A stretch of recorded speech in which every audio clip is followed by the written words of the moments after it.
The notion of letting go comes into play here. So if you remember, we framed our view out with the idea of gentleness, precision, and letting go.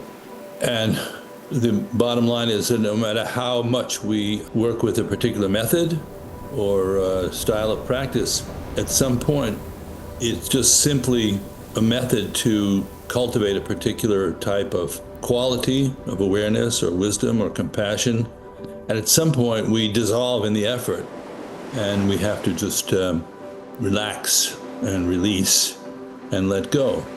And there's so many things that kind of indicate the quality of letting go.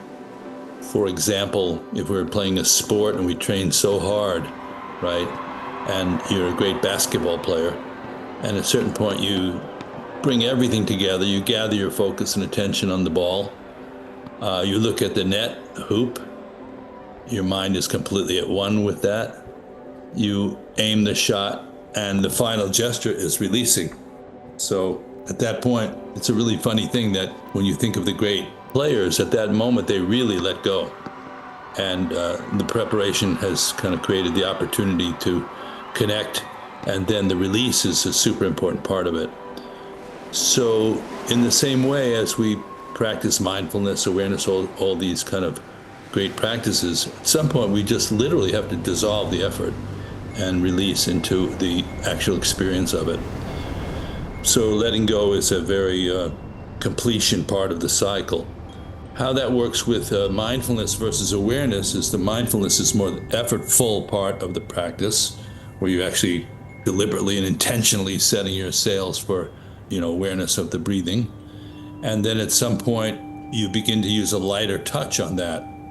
And, one of the analogies that I like for this is when my dad taught me to ride a bicycle. I don't know how you all learned how to ride a bicycle, if you did. But at a certain point, I had training wheels on the bike, so I could ride with support.